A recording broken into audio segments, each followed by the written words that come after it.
김현우라는 사람을 누군지는 모르겠지만 위에 아주 큰 분이 이재명을 구속시키는 도구로 한번 활용하고 나중에는 윤석열 특혜주는 도구로 활용했던 것 아닌가. 이거 의심 안 할 수가 없다는 말이죠. 윤석열은 지금 실명 위기라면서 내란 재판 그리고 특검 조사 둘 다 불응을 하고 있어요. 네. 오늘 김건희 특검에 네. 3사 집결합니다. 삼사? 여사, 집사, 집사, 법사. 네. 자 그러면 바로 좀 들어가 볼 텐데 확실히 그 여론이 가장 중요하다라는 맞아요. 생각을 많이 합니다. 저희가 윤석열 수감생활 특혜에 대해서 얼마나 많이 떠들었습니까? 네. 결국은 서울구치소장 바뀌었더만요. 광복절 전날인 14일에 서울구치소장이었던 김현우를 안양구치소장으로 보내버리고 그렇지. 수원구치소장인 김도형 소장이 서울구치소장으로 이동한다는 정보 발령이 났습니다. 그래서 네, 오늘자로 오늘 교체됩니다. 오늘자로 교체가 됩니다. 네. 그 봤더니 그 지난 2월에 강희구 부속실장이 갈 때 휴대전화를 들고 가면 안 되거든요. 안에 그 들어갔어요. 근데 안에 휴대전화 들고 가서 윤석열한테 건네기까지 했어. 완전 개판이었다는 거예요. 특혜가 모든 것이 다 특혜였던 겁니다. 그렇죠. 네, 근데 우리가 엄청나게 떠드니까 결국 교체되네. 아, 네.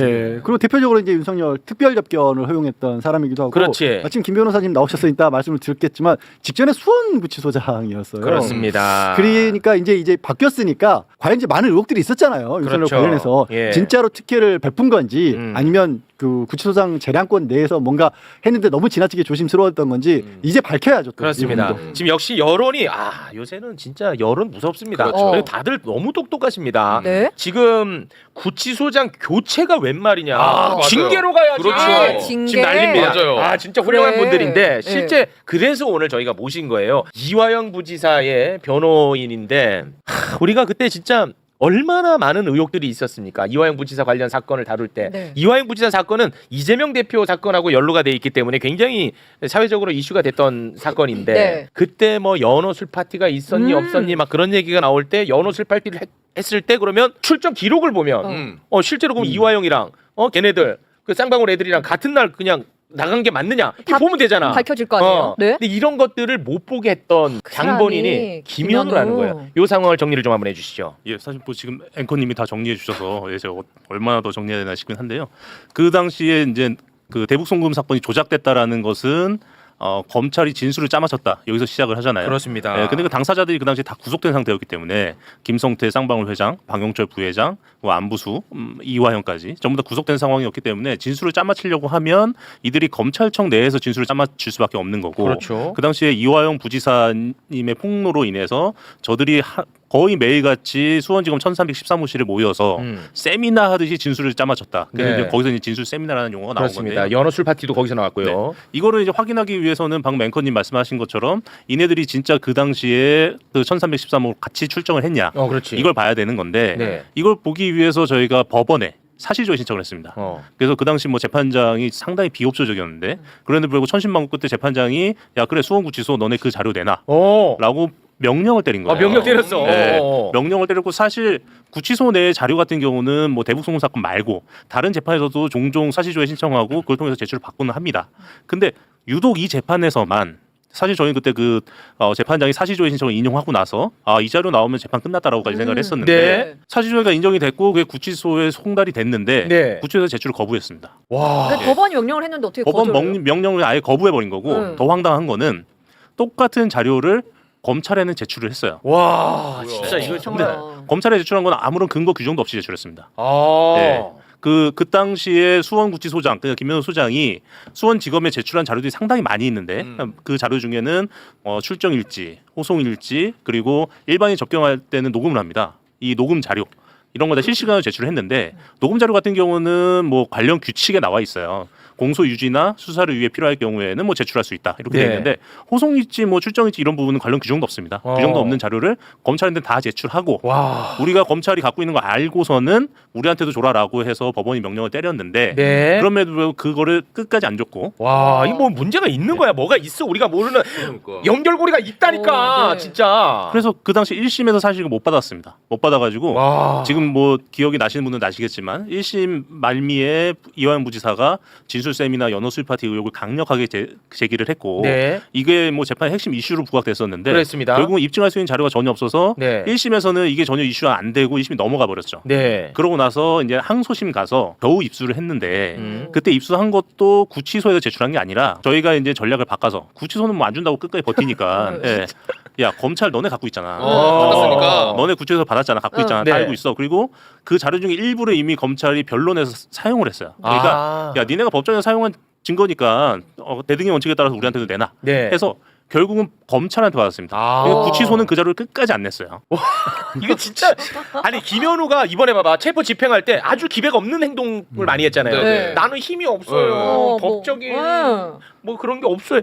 아주 정말 아무것도 나몰라라 했던 애인데 이때는 엄청 기백이 그러네. 있어요. 완전 주도적이네. 이거를 생각해 보면요. 이뭐 있다. 검찰한테 줬다라고 생각하시지 말고 지금은요 검찰이 이화영 부지사를 기소했던 상황에서의 검찰 입장이 아니라 의심을 받고 있는 사실상 피의자인 거거든요.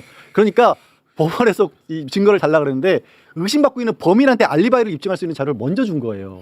사실 그렇게 봐야 되는 거예요. 통상의 경우에 검찰에게 자료를 준 거하고 상황이 완전히 다른 다르잖아요. 거지. 전혀 다른 그래서 거냐. 사실은 저는 그렇지. 그때 당시에 이거 그 뭐 좀 연어를 먹었느니 술을 마셨느니 이게 중요한 게 아니거든요. 네. 우리가 피의자들 그렇게 진술 세미나 했던 사례가 정확하게 비슷한 사례가 한명숙 전 총리 때 이런 일이 있었어요. 그때도 유야무야가지고 다 넘어갔는데 이번엔 밝혀지려고 빌었고 그때 김광민 변호사님 계속해서 활동하는 것도 언론에서 많이 알려주고 해서 이렇게까지 세상이 관심을 가지고 들여다보고 있는데 이게 안 넘어가? 너무 황당했던 거죠. 형이 그래서 보면은 이 김현우라는 사람을 누군지는 모르겠지만 위에 아주 큰 분이 이재명을 구속시키는 도구로 한번 활용하고 나중에는 윤석열 특혜주는 도구로 활용했던 것 아닌가 의심 안 할 수가 없다는 말이죠. 그렇죠. 김현우가 사실은 한 일이 여기서 끝나지가 않습니다. 그러니까 있어? 자료 제출을 안 하니까 이제 민주당 의원들이 그 관련 대책위 의원들이 수원 구치소에 몰려갑니다. 몰려가서 자료 제출 왜 안 하냐 내놔라 이것도 항의도 하고 네. 이완영 부지사도 만나가지고 관련 정황에 대해 얘기를 들으려고 7분 정도가 수원 구치소에 가요. 네. 근데 그 국회의원들 움직일 때 당연히 사전 협의를 하고 가거든요. 네. 협의를 하고 갔는데 수원구치소 정문에서 맡깁니다. 협의하고 갔는데? 당연히 협의하고 가죠. 와, 그러니까 이제 뭐 구치소. 이화영을 만나게 해주겠다 이 정도까지 협의는 아니겠지만 네. 우리가 이러이러한 이슈로 수원구치소 가겠다라고 통지는 하고 가죠. 네. 통지하고 갔는데 그 구치소 정문에서 막혀가지고 막혔어요? 자료 왜 안 내놓느냐 여기서도 묵묵부담 이화영을 만나겠다 이것도 거부. 그래서 그 당시 국회의원 7명이 갔고 제가 좀 말씀드리고 싶은 거는 김현우라는 사람이 그 당시에 수원지검과 소통했다고 저는 봐요. 수원지검과 소통을 했고 사실상 수원지검 검사들 뭐 지휘까지는 아니더라도 그네들의 어떠한 요구사항을 철저하게 들어준 상황으로 보이는데 그때 수원구치소에 찾아간 그 민주당 의원 중에 네. 전직 검사장급이 3명이나 있었습니다. 와. 그럼에도 불구하고 수원지검과 손을 잡고 이들 완전 배척을 했죠. 와. 이거는 왜 이거는 변호사님이 굉장히 중요한 포인트야. 왜 그 수원지검하고 뭔가 연결돼 있다고 의혹을 제기하실 수 있냐면요. 사실 평상시에 구치소는 검사들이 이 관리를 하거든요. 그래서 어지간해서는 검사 출신이 가서 뭐라 그러는데 거부를 못 합니다. 근데도 검사장 출신들이 갔는데 거부했다는 얘기는 현역 검사들이 뒤를 봐주고 있다라고 생각할 수밖에 없는 그렇죠. 그런 상황인 네. 거예요. 그리고 이번에- 이화영 부지사는 대북 송금이 이재명하고 관련이 없다라는 말을 이제 하고 싶은 그런 시기였던 거야. 그러니까 철저하게 그렇게 차단을 시켰던 거야. 근데 구치소장이 뭔데 그걸 왜 차단해? 그러네.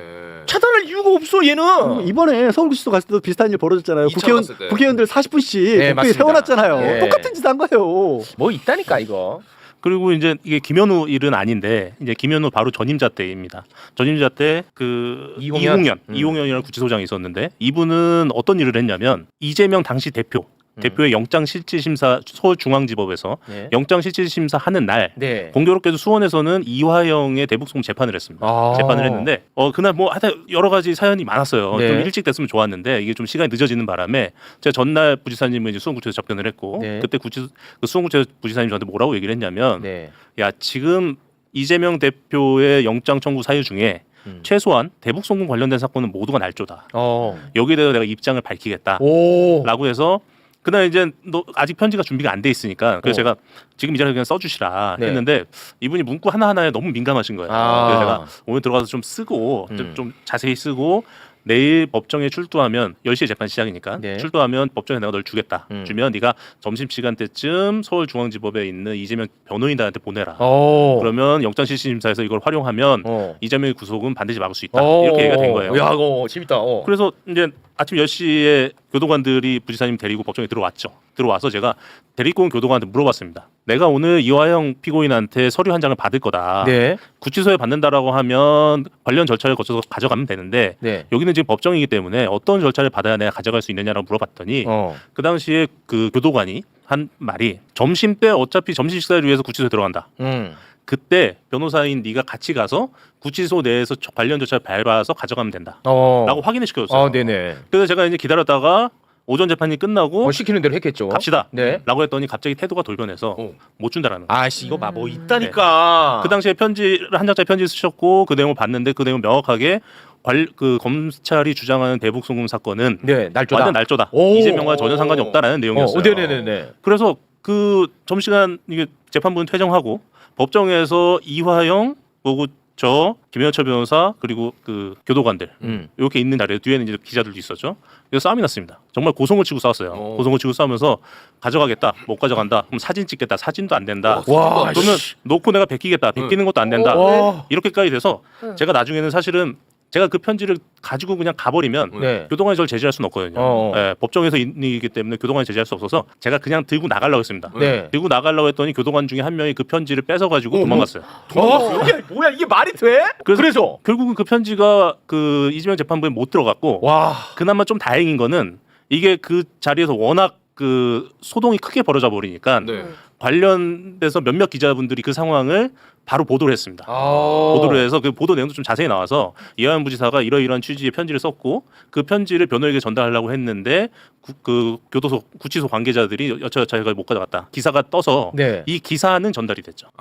기사 전달이 뭐해? 그게 편지가 있어야지. 정말 어떻게 보면은 뭐 결론적으로는 잘 됐지만 네. 자칫하면은 이재명 대표가 구속되는 기로에 있었던 상황이거든. 기억하시지만 휠체어를 타고 영장실질 심사를 받으러 가셨었고 정치적으로 그러니까 정치적인 재판 과정에서 가장 큰 위기 상황이었죠. 그렇죠. 예. 이후에 뭐 건강제나 이런 부분을 떠났어. 근데 핵심적인 얘기거든요. 와, 이거 핵심이다. 증인의 증언이 검찰이 제출한 서류를 뒤집는 거였고 영장실질 와. 심사는 서류로만 하는 거니까. 어떻게든 그게 세상에 나가서는 안 된다라는 그렇지 의지네. 큰일 난다. 야 이거 이재명 재판정에 이거 들어가면 우리 다 죽는다는 생각을 누군가가 했던 것 아닌가? 그래서 아까 말씀드린 것처럼 이제 와. 상황이 바뀌었잖아요. 그때는 윤석열 때였었고 그리고 지금 서울 구치소장도 구치소장이 있었으니까 구치소에 지금 공무원들도 말 못하는 경우도 있었을 텐데 말씀드렸다시피 이제 바뀌었으니까 네. 도대체 무슨 일이 있었는지 좀 예. 만나시 지금부터 알아야 돼요. 이제 알아봐야 돼. 지금부터 알아. 그래 아까 얘기해 준 것처럼 감찰해야 돼. 아마 법무부에서도 정확히 밝혔어요. 법무부 측에서도 일단 자리를 옮겨놓은 다음에 네. 징계 여부는 나중에 결정하겠다. 그래서 조사해서. 방금 그 건 같은 경우는 저는 명확하게 윗선의 개입이 있었다고 보는 게 아침 10시에 사전 협의할 때는 점심 때 여차저차 가져가면 된다라고 그렇지. 확답을 줬고 네. 딱 재판 2시간 했거든요. 오전 재판. 2시간 사이에 뭔가 지령이 내려왔다라고 보는 거예요. 와. 야, 이런 사람은 구치소장 자격 자체가 없는데. 아니 이게 변호사들도 구치소 내부 규정을 몰라요. 잘. 그렇죠. 그래서 물어본 거고 물어보니까 된다고 하니까 한 건데. 그렇지. 근데 갑자기 틀어버려. 그거는 이거 말이 안 구치소장의 되잖아. 보고가 올라갔다고 생각할 수밖에 없죠. 그렇지. 근데 아무튼 그때 구치소장은 이홍현 네. 다른 사람입니다. 아. 그러니까 이 맥락이 다 있었던 거지. 나중에 김현우를 2024년 1월에 그 부임시켰나요? 네. 세상 먹기. 예. 근데 아니 2024년 1월. 24년 1월. 1월에 이제 부임했을 때 얘를 수원구치소에 소장으로 앉힐 때는 나름의 또 생각이 뭐가 있겠지. 그 같은 선상에서 네, 특히 같은 역할을 하라고 넣겠지. 구치소장부터가 이제 고위공직자단인데 네. 그러니까 예전으로 따지면 이제 1, 2, 3급 때는 그러니까 그때 김현우는 승진해서 글로 간 자리입니다. 그러니까 김현우를 승진시키면서까지 수원구치소로 앉혀놓고 그렇지. 그렇게 승진해서 수원구치소로 간 김현우는 그때부터 이화영과 민주당의 연결 고리를 끊기 위해서 최선을 다했죠. 그렇게 보입니다. 그리고 그 공이 인정됐는지 모르겠습니다. 2025년 2월에 또 승진해가지고 서울구치소장으로 갑니다. 시기 딱딱 맞게 딱딱 가가지고. 맞잖아. 야, 근데 이재명을 잡아놓을 때는 필요할 때는 서울구치소장으로 윤석열 편의를 봐줄 때는 서울구치소장으로 이렇게 의심할 수밖에 없다. 그러니까 윤석열이 탄핵을 와. 당한 상황, 탄핵 소추를 당한 상황하에서도 저들은 끊임없이 그렇습니다. 가지고 있는 권력을 가지고 어떻게든지 어떻게 자기한테 해서든 쥐어짜내서 유리한 쪽으로 해. 가려고 난리를 쳤던 거예요. 예. 그래서 우리 정성호 법무부 장관님 정성호인이 돼서는 안 됩니다. 정성호랑이가 호랑이. 되어주시기 바라겠습니다. 네. 꼭 좀 부탁드리겠습니다. 이거 굉장히 중요한 포인트라 저희가 한번 다뤄봤습니다. 자, 윤석열은 지금 실명 위기라면서 내란 재판 그리고 특검 조사 둘 다 불응을 하고 있어요. 네. 윤석열이가 또 한림대 성심병원에서 두 차례 외부 진료 받았거든. 네. 근데 법무부에서는 실명이 이게 아니라고 지금 계속 얘기를 하고 있고 그 외래 진료 다 받게 해주고 있잖아. 그러니까요. 일단 13일, 14일 이틀이나 윤석열이 나가가지고 진료를 받았고 그런데 얘기해주신 실명 위험 상태다라는 보도에 대해서 법무부는요. 안질환 포함 건강 상태가 매우 안 좋다고 보기는 어렵다. 그리고 필요한 시술을 받지 못해서 실명 위기라는 주장도 사실과 다르다. 다 처우 규정대로 하고 있다. 규정대로 하고 있다. 입장을 나보다 밝혔습니다. 병원 더 자주 다녀. 규정보다 조금 더 잘해주는 것 같긴 해요. 우리 의료인들 정말 구치소 밖으로 잘 안 보내주던데. 그죠. 어지간히 아파가지고는. 네. 자 관련해서 예. 윤석열이 때려 잡아야 되거든요. 네. 윤석이 지금 그러자. 계속해서 지금 뭐 눈 아픈 것처럼 지금 이렇게 언론 플레이 하고 있는데 그 외부 진료 받을 때 윤석열이 이제 수갑차고 전자발찌를 착용을 했거든요. 네. 네. 근데 이걸 두고 언론에서 지금 난립니다.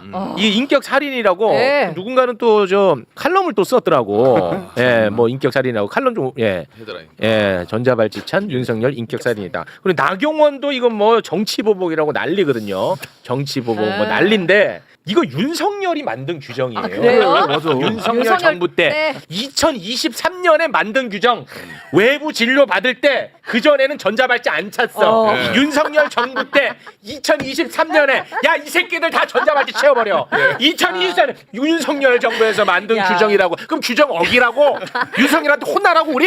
야 그나마 잘했네. 그거 잘했어. 윤석열이가 네. 윤석열이가 만들었다고 윤석열 그렇지. 정부에서 이게 실제로 아이고. 아까 그 변호사님 말씀하신 것처럼 실제 수감자가 외부 진료받는 것은 너무 어려워. 굉장히 네. 이례적인 거고요. 아 그렇죠. 근데 거의 뭐 일상적으로 이루어지듯이 뭐 이렇게 그냥 쉽게 나가는 것처럼 네, 이해하는데 맞아요. 네. 굉장히 이례적인 이게 거고요. 문제의 특혜야. 근데 실제로 아까 말씀하신 윤석열 정부 당시에 이 규정이 만들어진 게 실제 병원 진료에 받다가 도주한 사례가 있었습니다. 네. 맞아 맞아. 그래서 그 건을 계기로 해서 이제 이 규정이 들어왔는데 네. 모를 리가 없잖아요. 그렇죠. 모를 리가 없는데 계속 왜 우리 이거 전자발찌, 왜 우리 수갑 말도 안 되는 얘기들. 아니 계속 모를 리가 많이 없는 게 아니라 하거든요. 이거 전자발찌 채울 때 아유 우리 저 대통령께서 이거 하신 제도인 거 아시죠? 네, 기분 좋으시죠? 아 받아주세요. 그래 내가 했지. 이렇게 했을 거라고. 규정을 들고 와서 보여줘야 될 것 같아요.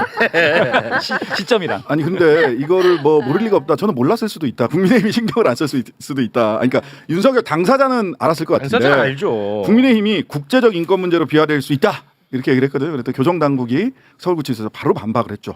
윤석열 정부 때 만든 규정을 따랐을 뿐이다. 이렇게 주고받았어 말을. 네. 다 따라서 저게 저렇게 된 게 나가니까 밖에 나가게 해줬으니까 저게 붙은 거잖아요. 맞아요. 방점은 거기 찍혀야 돼요. 그렇지. 방점은 왜 이렇게 두 번씩이나 안 아프다는데 내보내줬냐. 이거 물어봐야 돼요. 그렇습니다. 이건 뭐 완벽한 특혜 아닙니까? 아니 물론 재소자도 아프면 밖에 나가서 충분한 진료를 받아야 되는 게 맞습니다. 네. 근데 뭐 다 변호사 출신들이니까 다 아시겠지만 진짜 어렵거든요. 그러면 안 다른 해줘요. 재소자랑 똑같이 대해주라고. 저는 그렇지. 무슨 뭐 더 징벌방에 막 넣어야 돼. 아우 생긴 것도 보기 싫어. 너 왜 빤스만 입고 진상 쳤어. 그러니까 징벌방 뭐 이런 게 아니라 그냥 있는 대로 만인에게 평등해야 되잖아요. 그렇습니다. 왜 특혜 안 주냐고 징징거리는 거 아니에요 지금. 한동훈 네. 전 법무부 장관이 일침을 가한 바 있습니다. 구치소에 암 환자도 많습니다. 라고. 아 옛날에. 예.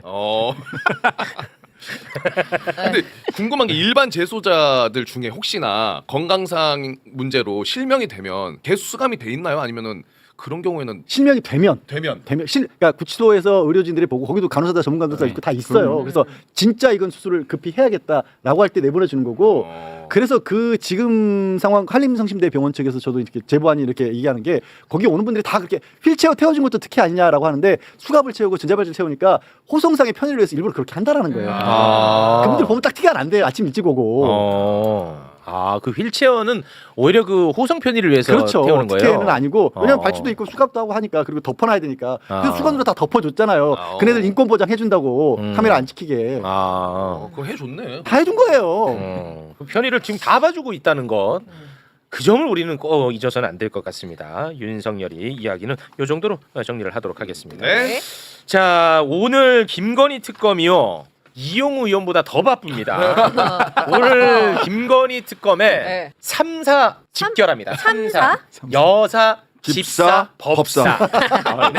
말 잘 만들어내요. 총 집결합니다. 3사 총 집결. 자, 오늘 김건희 특검팀에서 김건희, 김예성, 건진을 동시에 소환을 했습니다. 그래서 일단 김혜성 이전 상황을 정리를 해드리면은 12일 날 인천공항 오자마자 체포가 됐고 14일에 특검팀에서 구속영장 청구해가지고 15일 광복절에 구속이 구속됐어. 됐습니다. 그래서 이제 오늘 소환을 했고 도착 시간을 보니까 김예성이 제일 일찍 왔어요. 네. 9시 반에 특검팀 도착. 김건희가 9시 40분 도착. 건진이 9시 53분에 도착했습니다. 그래서 경험으로 따지면은 김혜성이랑 건진은 특검 첫 경험이고요. 김건희는 오늘이 세 번째 경험. 네. 건지는 이제 구속 한번 실패해가지고. 그러니까요. 건진 나와 지금 있어요. 이제 밖에 집에서 지금 오늘 특검팀에 간 겁니다. 오. 야, 근데 지금 이 대질 신문을 할지 말지를 두고 언론에서 굉장히 관심을 많이 갖고 있던데 어떻게 보세요? 대질 질문 쉽지는 않을 것 같고요. 아, 그래요? 지금 이 사람들 이제 소환 조사하는 내용들이 조금씩은 다르고 김건희와 관련해서는 지금 가장 큰 게 이제 공천 개입, 선거 개입 관련해서 이제 조사들을 해야 되는데 이 부분과 관련해서 대질 신문 이루어지는 것 자체는 아마 오늘은 좀 저는 쉽지 않을 것 같고 그런가요? 네. 일단은 김예성 씨는 체포 사유가 그 구속 사유가 그거지 않습니까? 그 이제 업무상 횡령과 관련해서 네. 시되게 진행된 부분이 있고 가장 지금 유력하게 이제 조사해야 될 부분 중에 하나가 건진 법사와 김건희 씨의 있던 커넥션 네. 이 부분과 관련해서 가장 기초적인 사실도 지금 부인하고 있는 거거든요. 네. 자기네들 발목 잡는 거예요. 사실이 그 물건을 갖다가 뭐 자기는 잃어버렸다라거나 이런 말도 안 되는 말도 사실로 안 되죠. 그러니까 변명 자체가 너무 후져요. 네, 너무 후죠. 금방 탄론할 변명이기 때문에 나중에 발목 잡힐 텐데 네. 이런 부분들과 관련해서 기본적으로 어떤 내용이 청탁이 이루어졌는지 기본적으로 또 어떤 내용의 어떤 뇌물성 대가가 있는지 네. 이런 부분들은 저는 시간 문제라고 보기 때문에 대질 여부는 저는 크게 뭐 중요한 것 같지는 않고 네. 물증도 상당 부분 확인이 되고 지금 그 행방이 이제 확인이 안 되고 있잖아요. 네. 실제 물품들 네. 이 부분들만 이제 최종적으로 확인되면 저는 크게 뭐 혐의 구성하는 데는 문제 없을 거라고 그 봅니다. 만약에 그러면은 건진 법사가 그동안의 스탠스대로 이번에 특검에 나와서도 거짓말을 한다면 구속될 가능성이 굉장히 높겠죠. 그럼요. 그게 특검 그 김건희 특검의 전술이더만. 아, 그거요. 아주 딱, 특징이야. 딱 물어보고 대답하면 아, 네네 다음 질문 아, 네네네 감사해요, 감사해요. 해서 거짓말해줘서 고마워요. 그러니까 요놈 봐라 요놈 하면서 딱 하는 게 특징인데. 그렇습니다. 사실 이제 변호사들이 이상하게 생각하는 거는 김건희 씨가 왜 이렇게 뻔한 거짓말을 하느냐. 예를 들면 그 목걸이도 그 전날 그 이봉관 회장이 전부 다 서희건설 진품 그 제출하고 자수서까지 다 그렇습니다. 자수서까지 다 냈는데 누구한테요? 안 받았는데요? 뭐 이랬잖아요. 그렇습니다. 왜 이런 변론을 하나? 그 두 가지 가능성이 있어요. 하나는 변호사들이 어차피 이 재판은 뭐 벌인 재판이고 그냥 내가 요럴 때 그 아스팔트 부대에 있는 사람들한테 점수나 따보자라고 해서 정치적인 주장만 하지 변론을 하지 않는다. 아이, 그건 아닌 것 같아. 그게 이제 일설이고 네, 그건 이설은 김건희가 말을 안 듣는다 변호사에.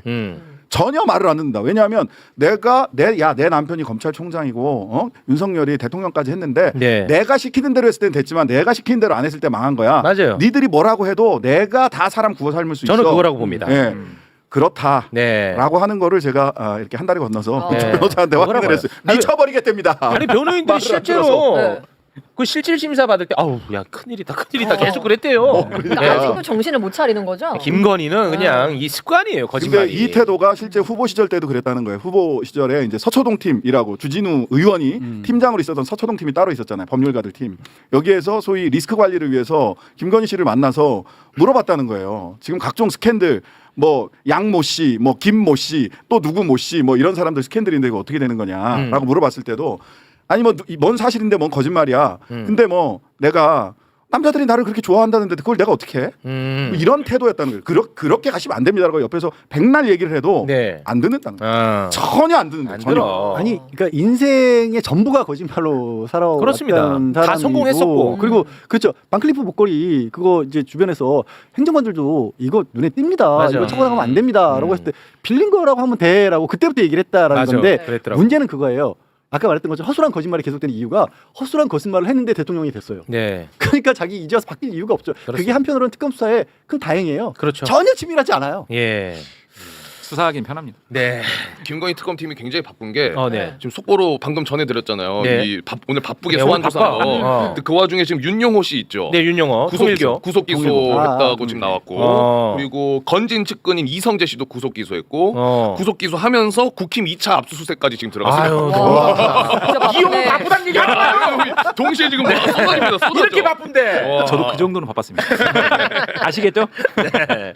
근데 오늘 그 윤영호 씨가 이제 통일교 전 세계본부장이잖아요. 네. 구속 기소한 내용은 아마도 그 구속영장 발부 사유하고 이제 대동소이할 것 같은데 일단 그때 당시에 보면은 청탁금지법 당연히 김건희 씨하고 관련된 건진법사를 통해서 이런 청탁하는 부분들과 업무상 횡령, 정치자금법 위반 뭐 이런 혐의로 영장이 발부됐었는데 네. 이런 내용들이 뭐 그대로 구속 기소해서 혐의로 인정되지 않았나 싶고요.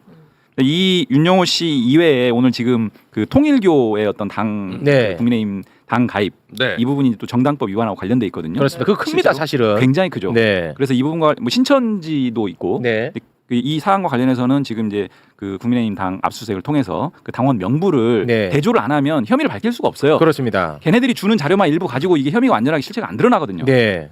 그런 걸 가지고 자꾸 그거를 무슨 뭐 정당을 무너뜨리려고 하네, 뭐 정당 정치, 민주주의 어쩌고저쩌고 얘기하는 것은 본인들도 알죠. 이건 무너진다는 거. 진실 가리기 위한 밝히면. 하나의 이제 그거에 불과하다. 네. 근데 제가 이제 국민의힘 쪽에 진지하게 그 고언을 드리자면 이거 압수수색 계속 막고 이러면 안 돼요. 첫 번째 당 내적으로 보자면 그 명단에 접근하거나 그 명단을 활용할 수 있는 사람과 그 명단을 활용할 수 없는 사람은 당내 선거에서 천지 차이가 나잖아요. 네. 그렇잖아요. 명단 활용할 수 있는 사람 항상 되는 거야. 그렇죠. 그냥 네. 그러면 자기들이 명단을 그 국민의힘 안에서 그 명단 활용할 수 있는 사람이 몇 명이나 돼요. 손에 딱 꼽을 수 있을 거거든요. 네. 그이들 말고는 당내에서 무엇도 할 수 없다는 거예요. 그러면은 당연히 당내 민주주의를 위해서 그리고 본인들 스스로를 위해서라도 이 의혹이 규명돼야 된다라고 나오는 게 맞아요. 네. 안 그러면 정당으로 있을 수가 없고 두 번째는 정당 해산에서요. 정당이 민주적으로 운영되느냐 안 되느냐는 정당 해산은 굉장히 중요한 요건입니다. 네. 민주적으로 운영되지 않는다? 그럼 해산 요건에 정확하게 들어맞아요. 네. 근데 한덕수를 교체하려고 했던 건과 당원 명부를 어딘가에서 받아 들여와 가지고 신천지나 뭐 통일교나 받아 들여와서 정당 민주주의 정당의 선거를 흐트렸다라고 하면 정당 해산 요건이에요. 빼박이에요 이거. 네. 그리고 되게- 425억 토해내야 된다. 네, 빼박이에요 이거는. 정말 황당한 상황인 알겠습니다. 거죠. 저는 진짜 그걸 다 수용하고 가고 있잖아요. 지금 22일 날 이번 주에 전당대회인데 2차 TV 토론까지 보면요 다관입니다. 네, 그거는 이따가 저희가 또 예. 다루도록 하겠습니다. 자, 도이치모터스 주가 조작 관련한 이야기를 잠깐 해볼까 하는데 김건희와 관련된 도이치모터스 주가 조작은 1차 시기가 있었고 2차 시기가 있었습니다. 그렇죠. 네. 2차 시기에는 김건희가 돈을 많이 벌었어. 네. 근데 1차 시기에서는 6,700만 원 손실을 봤어요. 그런데 1차 주포로부터 김건희가 4,700만 원을 송금한 것은 확인이 됐었어. 이미. 네. 그래서 야 이거 세상에 손실을 보전해주는 투자가 어딨냐. 그래. 이거는 주가 조작의 빼박 증거다라고 우리는 다 알고 있었습니다. 네. 그럼에도 불구하고 당시 검찰은 아니 6,700만 원 손실 받고 손실인데. 4,700만 원 송금이 됐으면 이건 2천만 원이 안 맞으니까 이건 손실 보전 아니잖아. 손실 보전이 아니다. 아니잖아. 무혐의지? 이렇게 아하. 무혐의 처분을 한 거예요. 그런데 이번에 특검이 대단한 것을 또 밝혀냈습니다. 네. 4,700 플러스 플러스 2천만 원을 네. 수표로 김건희가 받은 것을 확인했다 이놈들아. 그러니까 6,700만 원 딱 떨어지지. 정확하게 딱 딱 떨어지게 맞네. 보전을 하게 된 것입니다. 이것과 관련해서 김건희가 특검에 뭐라고 진술을 했는지 함께 살펴보겠습니다. 특검에서 손실액 보전 받은 거 맞습니까? 라고 물어보니 약정서는 없지만 손실 보전 받은 것 같아요. 공연 뭐 표값으로 받은 건가? 뭐 이렇게. 그러니까 본인도 요거는 좀 당황한 거야. 손실 야. 보전 받은 것 같다라고 해놓고 네. 이렇게 하면 내가 그렇지. 개인인데 표값인가? 무슨 표값이 2천만 원이나 해? 갑자기 바꿔. 네. 와. 야 이거는 끝난 거잖아. 걸렸네. 진술 그렇게 바꿨나요? 네, 예. 바꿨어요. 공이 덧붙였어요. 2천만 원 덧붙였어요. 2천만 원짜리 수표를 받았다는 것은 끝났어요. 자인을 했고. 예, 그 끝났어요. 근데 그거를 손실 보전 명목으로 받은 것 같다라고 따라고- 하다가 바꾼 건가요? 예, 저렇게 얘기를 저러면서 말을 잠깐 띄워주실래요? 네. 요거를 아주 또박또박 말한 게 아니라 공연의 표값으로 받은 것을 이렇게 얘기를 했다는 거예요. 말을 흐렸다는 거예요. 저거는 이제 빼박이네요. 예, 요건 빼박이야. 빼박. 저렇게 진술을 하고 있으니 옆에 앉아 있는 변호사들이 미치는 거죠. 치는 겁니다. 자, 그래서 김건희가 주가 조작했다는 사실을 의심하는 사람은 정상인 중엔 없잖아. 네. 그러니까 이 얘기를 하자고 이 얘기를 또 꺼낸 건 아니에요. 네. 검찰 얘기를 좀 한번 해보려고 이걸 꺼낸 겁니다. 김건희는 주가 조작 한 걸로 이제 끝났잖아. 네. 그런데 검찰은 주가 조작 털어줬단 말이에요. 무혐의로. 예. 네. 김건희의 주가 조작을 누가 털어줬나? 우리는 하나하나 그 순간순간을 다시 한번 되짚어 보도록 하겠습니다. 24년 7월 3일 김건희랑 김주현 민정수석이 비화폰으로 두 차례 통화를 합니다. 30분. 김주현이 네. 주목합니다. 네. 그리고 7월 20일 콜검 중앙지검에서 출장 조사 나가죠. 그렇죠. 이창수 주목합니다. 아, 이창수. 그리고 10월 10일에 심우정 총장과 김주현 민정수석이 두 차례 또 통화를 합니다. 심우정 주목합니다. 그리고 7일 뒤인 10월 17일 김건희 무혐의 처리.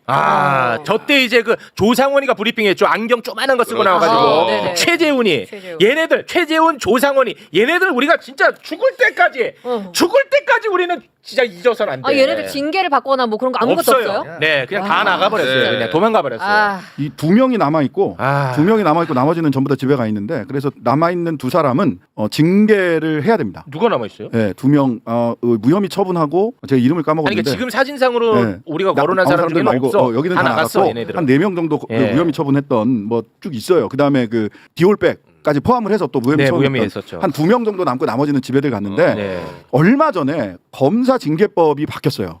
예전에는 검사 맞아. 징계를 어. 검찰총장만 할 수 있었거든. 맞아. 근데 검사 징계법을 바꿔서 법무부 장관도 정성호 징계를 할 수 장관님! 있어. 정성호 장관님 바뀌어 있어요 지금. 바뀌었어. 우리가 얼마 전에 다뤘어, 한번 이거. 바뀌었어. 얼마 전에 바꿨거든요. 그러니까 정성호 장관님 징계해 주십시오. 네. 징계해 주십시오. 남아 있는 2명. 제가 이름을 적어왔어야 되는데 내가 쭉 구분을 했거든. 요거 고소고발. 집에 간 놈들은 고소고발. 네. 남아 있는 자는 징계청원. 와, 근데 장관님. 이 조상원이 안경 조그만 거 끼고 그 무혐의 처분 브리핑했던 애 네. 조상원이 네. 얘는 또그 대표 변호사로 개업을 했네. 개업했어요? 아. 조상원이 이창수랑 같이 그만두지 않았나? 그만뒀잖아. 그렇죠. 어. 조상원이. 근데 나는 이 조상원이가 무혐의 처분할 때 나는 그게 정말 잊혀지지가 않아요. 예를 들어서 약간의 좀 거리낌이 있다든가 양심의 가책이 있다든가 부끄럽다든가 뭔가 쭈뼛거림이 있을 거라고 난 예상했는데 네. 너무나도 당당하고 조금의 거리낌도 없습니다. 그 안경 조그마한 거 끼고 했던 조상원이를 다시 한번 봐야 됩니다. 네. 그러니까 네. 이 사람들은요 확신범이야.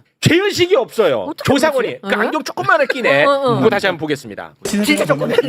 또는 예견하면서 계좌 관리를 위탁하거나 직접 주식 거래를 하였다고 보기 어려워 금일 피의자에 대해 혐의 없음 결정을 하였습니다. 웬만한 안경이 초등생들 거보다 작은 거 아니야? 아니 그러니까 조금의 어디야, 뭐. 거리낌이 없다는 게 나는 네. 정말 핵심 진짜네. 포인트. 부끄럽다 부끄러워. 저기 중앙지검 차장검사면 네. 정말 그러니까 검찰의 실세 내지는 실세 중에 실세죠, 정말 이렇게 그 차장인데. 뭐가 행동에 있어서는 최고의 역할인데 이게 잊으면 안 되는 게요. 저 일을 벌이기 위해서 결국 윤석열은 없앴던 민정수석 안 치고 아. 자기 선배 법무부 장관들 안 치고 맞아. 그리고 이 검찰총장 패싱해 가면서 자기가 인사권 패싱 당했다고 처음으로 정권에 들이받았으면서 검찰총장 패싱하고 인사하면서 중앙지검장 교체하고 그리고 나서 그 중앙지검에서 마지못해 수사받게 만들어서 결국 무혐의까지 했던 거예요. 그러니까 모든 일이 다 김건희를 위한 일밖에 없어요. 윤석열 한 일이라고는.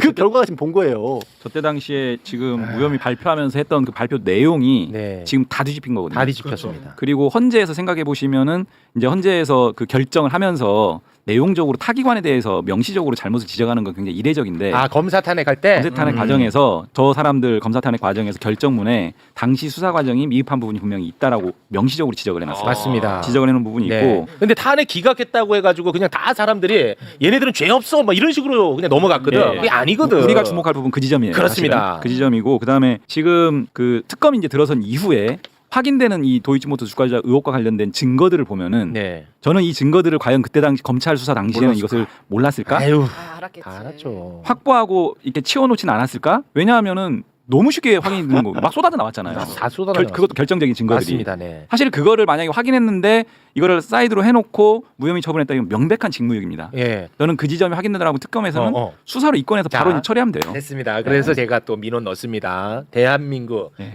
여당의 검찰 개혁 측이 간사도 하시는 분이고요. 네. 그리고 원내 부대표님이십니다. 어. 굉장히 높은 높은 분이고요. 분이요. 책임 있는 자리입니다. 네. 자 그러면 뭘 또 시키시려고? 김주현이, 어. 이창수, 심우정이, 최재훈이, 조상원이 얘네들요.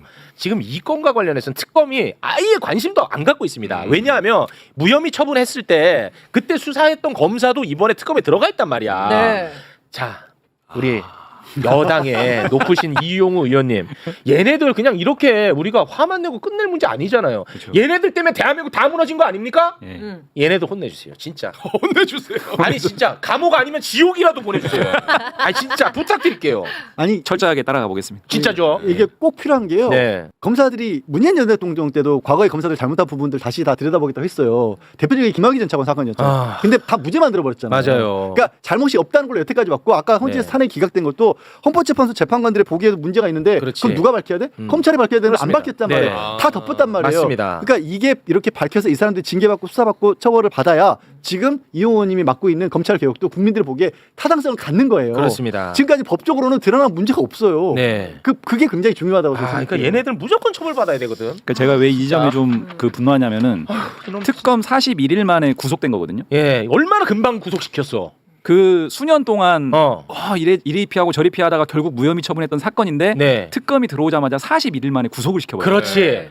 특검이 40일 만에 구속시켰다는 것은 이미 어. 진행된 수사의 내용과 그렇지. 확보된 증거가 있었다는 거거든요. 얼마나 41일 만에 하늘에서 뚝 떨어진 게 아니에요. 그렇습니다. 2019년부터 치면은 작년까지 하면 한 5년을 수사하고 무혐의 처분했다는 거예요. 4년 넘게 수사하고. 아니 특히나 도이치모터스. 도이치모터스 2012년 건이잖아요. 네, 근데 이제 어쨌든 2019년에 불거지기 시작해서 여기까지 온 건데 19년, 20년 요 어간에 불거져서 온 건데 40여일 만에 할 거를 4년 동안 다 있으면서도 안 했다라는 거잖아요. 그래서 김용민 의원이나 제가 그 입법 발의 해놨는데 이거 빨리 처리해야 되는데 법 왜곡죄 법 왜곡죄 누구에게 가야 돼. 특정인에게 유리하거나 불리하게 법을 적용하는 행위에 대해서 검사고 판사고 처벌받아야 됩니다. 그렇습니다. 처벌. 그렇게 처벌하지 않으면 또 자기는 하늘에서 태어난 권리를 가지고 있는 것처럼 생각하고 함부로 자기 권한을 휘두르거든요.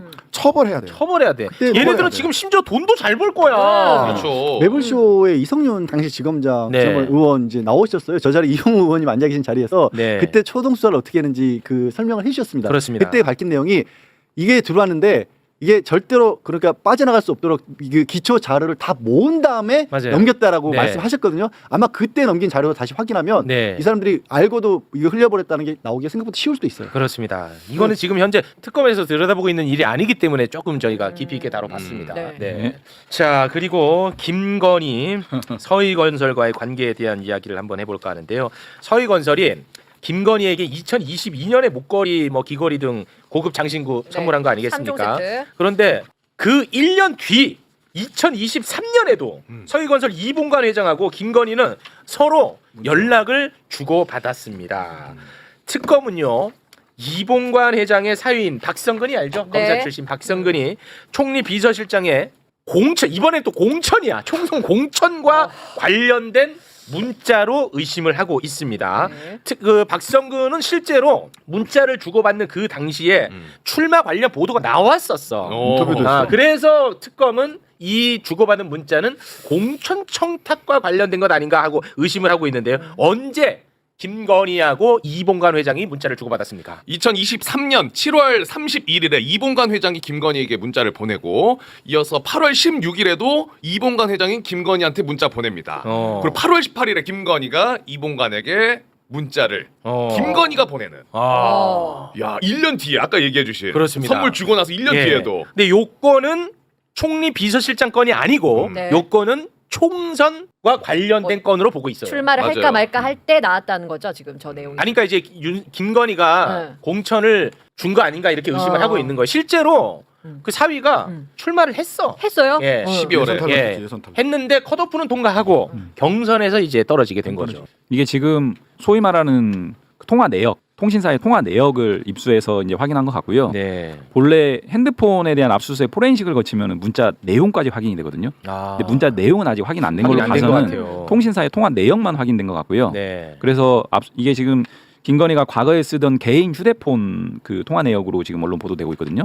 근데 김건희든 지금 서희건설 측 핸드폰이든 어느 거라도 압수수색을 해서 네. 포렌식까지 이루어지면 무슨 내용인지까지 확인이 됩니다. 그러면 빼박일 수 있죠. 내용까지 나오면 진짜 대박이다. 대박이네. 대박인데. 그 김건희 핸드폰을 확보하기는 쉽지 않을 수도 있어요. 그때 이제 개인 폰 바꾼다, 네, 뭐 교체했거든요. 교체했거든요. 예. 나 그게 사실은 교체한다라고 했을 때 그걸 대통령실이 자랑하는 거 보고 저거 뭐야 증거인멸 자랑하네. 교체했잖아. 사실 그 증거인멸 나는 증거인멸을 합니다라고 내놓고 얘기를 하고 그게 거의 뭐 언론에 다 보도가 됐는데 네. 내놓고 증거인멸 한 거예요. 그래서 네. 그 서희건설 측 문자 핸드폰이 제대로 압수수색됐는가를 봐야 되는 거고 네. 그다음에 이거 보면 우리가 계속 빼먹고 있는데 김건희가 뭐 받았다 목걸이 받았다 뭐 나토 3종 세트 이러는데 네. 그 이봉관 회장이 얘기한 것 중에는 대통령한테 명품 넥타이 줬다라고 네, 넥타이 여러 개 줬대요. 여러 개. 명품 넥타이 네. 뭐 에르메스 넥타이 무슨 나는 뭐 이게 브랜드 명도 네, 모르는 여러 개 거 줬어. 뭐 여러 개를 줬더라고. 여러 개 줬어. 근데 이제 야 이게 왜 이런 일이 벌어졌을까 하고 저도 이제 또 취재를 해봤어요. 그랬더니 김건희가 이제 재벌 회장들이나 뭐 이렇게 기업가들 만나면 우리는 청렴합니다. 재벌들로부터 절대 정치 자금 받지 않습니다. 일단 그렇게 얘기를 한대요. 그런 다음에 그런데 저희들이 뭐 가진 돈도 없고 청렴하게 살다 보니 대통령으로서의 좀 품위가 떨어지는 점이 있습니다. 건달방씨. 건달방씨. 그러고 나간답니다. 그 건달방씨. 그러니까 조심해서 야. 줘라 이거야. 조심해서. 조심하게 줘. 그냥 막 주지 말고. 그렇게 하면 이제 목걸이, 넥타이 이런 것들을 갖다 주는 거예요. 예쁘게 잘 쓸게요. 근데 나 진짜 신원님 얘기가 저거 서성빈 대표라는 사람이었던 애랑 똑같잖아요. 그 시계 보더니 어, 야 그거 마음에 든다. 나도 이런 거 하나 사야 되는데 맞아. 이거 얼마야? 그렇게 뭐야? 똑같은 방식이야. 재벌 회장들, 재벌 회장 부인들이랑 같이 앉아서 그렇게 얘기한다는 거예요. 아. 취재해 보니까. 참. 야 정말. 대단한 여성입니다. 아 이거 이제 빵 셔틀 아니야? 빵 셔틀? 빵 셔틀이고요. 그리고 김건희는요. 삼청동 안가도 네. 지 멋대로 활용을 했고 거기에 이봉관 서희건설 회장도 불렀더라. 네. 이것은 이봉관 회장의 자수서에 담겨 있는 내용인데 네. 이번에 추가로 공개가 됐습니다. 자수서 내용이 이렇습니다. 지난해 말 비상계엄 선포 전까지 김 여사가 지난해 삼청동 안갈로 2차례가량 불렀던 걸로 기억합니다. 와 이거 진짜 미친 거 아닙니까?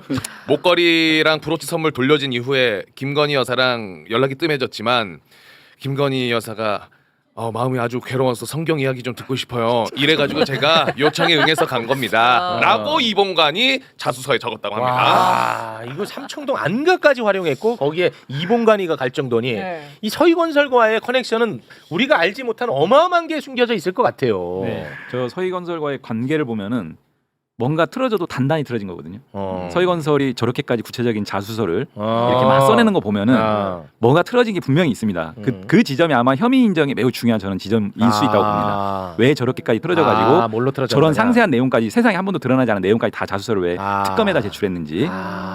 그러면 어쩌면 예를 들어서 네. 김건희가 서희건설에게 특혜성 사업을 주기로 했다가 그게 어그러졌을 가능성. 이제 서로 간에 이제 합을 맞춘 부분에 있어서 서희건설의 불만을 매우 증폭시킨 어떤 지점이 있었다면 저렇게 틀어질 수 있죠. 그럼 만약 이럴 수는 있을 것 같아. 그러면 이제 뇌피셜로. 뇌피셜. 그러니까 김건희, 최은순의 그 특징이 있잖아. 범죄 특징. 범죄 특징이 있기 네? 때문에 서희건설에게 특혜를 줄 것처럼 하다가 김건희가 봤더니 야 이거 돈 될 것 같아. 오. 그래서 서희건설을 내치고 야 ESIND 너네가 한번 해봐라. 은순 IND. 예를 들면 그런 식으로 가지 오 않았을까. 일리 있다. 네. 충분히 그럴 것 같아요. 그 이봉관 정대택설. 아니 왜냐면 지금 통일교도 오늘 아침에 막 일간지에 굉장히 광고도 많이 냈는데 윤영호 본부장 개인 일탈이라고 우리는 관계 없다라고 했는데 통일교도 희한한 게 캄보디아 ODA 사업이라든가 아니면 이런 사업들을 같이 윤영호 본부장은 뭐 몇 개월치 지금 우리 그 계획이 짜여 있다라고 그렇게 했는데 중간에 무슨 일이 있었어요? 목걸이 돌려달라고 얘기를 해요. 맞아. 윤영호가 돌려달라고 했어. 그 한학자 전 총재에게 맞아. 권성동 의원이 막 돈도 2번 이렇게 줬다는 얘기가 나오는데 그들의 관계가 끊긴 것처럼 보이거든요. 그러면 통일교 입장에서도 뭔가를 추진하다가 맞아. 잘 될 것 같으니까 버림받으니까 야 윤영호 너 뭐 일하다가 안 된 거 아니야? 그리고 윤영호 묻고 우리는 관계 없어. 가능성 난 높다고 봐요. 이랬을 거 아닌가? 왜냐하면 캄보디아에 도이치 파이낸셜 갔거든요. 네. 도이치모터스 지사가 있지. 김건희께 거기 막 다 들어 김건희 관련된 게 캄보디아 많이 건너갔거든. 얘네가 다 해먹으려고 윤영호를 쳤을 가능성. 굳이 우리가 통일교랑 뭐래? 야 계획은 좋았으니까 우리가 할게. 이랬지 않았을까? 그럴 가능성 나는 그러니까 없잖아. 통일교는 지금 억울한 거지. 우리는 이제 발 뺐는데. 통일교는 난 제일 궁금한 건 뭐냐면 통일교에서 나온 관본권이에요. 음. 아 근데 그건 아직 관본권이 확인된 건 나왔어요. 아니고 관본권이 나왔어요? 관본권이 나왔다고 이제 어쨌든 언론에 보도가 그냥 됐어요. 정정했어요. 정정했어요. 돈 뭉치. 관본권이 만약 나왔다면 이거는 관봉은 이제 건진법사. 아니 만약 통일교에서 그 건진법사 관본권은 자기 과시용인 것 같고 통일교에서 만약 관본권이 나왔다 이게 사실이 아니면 뭐 다행인데 네. 사실이라면 특활비 세탁소로 통일교가 활용됐나? 관봉 보내주고 그 귀금속 받고 뭐 이랬을 수도 있겠다라는 생각이 하나가 들고 근데 이제 이봉관 회장이 제가 처음 근무했던 법무법인 사무실이 그 빌딩에 있어요. 아 그래요? 그래서 이봉관 회장을 종종 봤어요. 종종 봤어요. 키가 좀 작으시고 롤스로이스와 벤츠를 같이 타시는데 근데 롤스로이스를 해서 가장 가까이서 본 게 이봉관 회장 롤스로이스예요. 근데 이분이 주로 전화 통화를 그냥 거침없이 하세요. 그 엘리베이터 안이나 뭐 이런 데서 만나면 그래요? 거침없이 하시거나 옆에 있는 사람한테 지시를 하는데 주로 대형교회 목사님한테 전화를 해서 골프 약속 잡는 약속을 그렇게 하시더라고. 그걸 옆에 들었어요? 네. 아니 서희건설이 원래 교회 건축으로 돈을 초기에 벌었어요. 그다음에 또 하나는 유성 TNS라고 그래가지고 서희그룹의 유성 TNS라고 하는데 그게 그 포항제철 포스코 하청업체예요. 그래서 거의 땅 짓고 헤엄치기처럼 처음에 돈을 벌어서 지역주택조합까지 갔는데 이분의 경영 철학이 하나가 있어요. 뭐냐면 손절을 빨리 해야 회사가 성공할 수 있다. 그게 철학이에요. 네, 그러니까 손해 난다고 해서 계속 돈 집어넣지 마라. 손해 나면 바로 사업을 접어라. 김건희 그래서 저런 거야. 그걸 딱 보는 순간, 야 이거 사업을 접는구나. 손절이 빠르다. 그러면서 실은 저 사람이 하고 싶은 거는 뇌물 공여죄가 아니라 알선수재죄. 그러니까. 알선수재는 이제 네. 본인은 처벌을 안 받으니까. 네, 그 씨알도 안 먹힙니다. 씨알도 안 먹힌다. 내가 보기에는. 씨알도 안 먹힙니다. 경제 공동체이기 때문에 네. 그 김건희와 윤석열은 예, 일단 알겠습니다. 손절은 빨라. 났다. 지금. 네. 자 그리고 그 김건희의 그 휴대전화 통화 내역 2023년 7월부터 9월까지만 살펴본 거거든요. 네. 왜냐면 이건 최상병 관련한 문제를 보기 위해서 네. 통화 내역을 보는 거기 때문에 7월에서 9월까지만 살펴봤는데도 불구하고 우리가 알만한 사람이 수르륵하게 나옵니다. 예. 한번 볼까요? 당시 직함으로만 말씀드리면 주진우 대통령실 법률비서관, 아이고. 이원모 인사비서관, 아이고. 이시원 공직기강 비서관. 아, 이 다 검사 출신들이거든. 네. 이 진짜 이 한심한 거야. 그래서 아니 자존심도 없나? 저 사람들이 그럼 다 비서관들인데 누구 비서였던 거예요? 김건희로 보이죠. 누구 비서였던 거야? 예, 다 비서관인데 김건희랑 통화들을 했어. 김건희랑. 아이고. 대통령실 근무했던 검찰 출신 트로이카 예, 핵심 인물들이었죠. 그렇습니다. 예. 얘네랑 다 통화했더라고. 통화에서 진짜 그 핸드폰 꼭 보고 싶네요. 아, 무슨 문자라도 남아 있을 텐데. 진짜 누구 한심합니다. 비서야? 누구 비서? 저런 예. 주진우는 국회의원 하고 있다는 게 하고 진짜. 있어 지금도. 근데 아, 그러니까 항상 무슨 일 있으면 앞장서서 나와서 목소리 크게 내는 맞습니다. 게 네. 네. 수사나 받으시라고요. 최혜병 특검 가서. 예. 유진우 의원은 그때 김건희랑 통화한 것도 있고 800-7070인가? 그렇죠. 네. 그거랑 통화한 것도 통화했어요. 있어요. 네. 예, 그때도 있어요. 예, 그건 큽니다. 그 두 건 예. 다 해명해야 돼요. 그렇습니다. 예, 수사 받으셔야 돼. 예. 그리고 그 김건희 최측근으로 우리가 의심했던 그 김상민 검사 출신. 아, 네. 김건희가 막 이제 공천 주려고도 하고. 네, 챙겨주려고. 야, 그 공천 관련한 그 예민한 시기에 김건희하고 또 통화한 게 이번에 나왔어. 맞아요. 아, 대박이야. 통화했어. 23년 9월 3일과 5일 김건희랑 이 김상민이 통화를 했고 그리고 통화 이후에 김상민이 이제 슬슬 맞습니다. 딱 선거 나갈 행보 예, 딱 예. 펼치기 시작하죠. 그렇습니다. 네.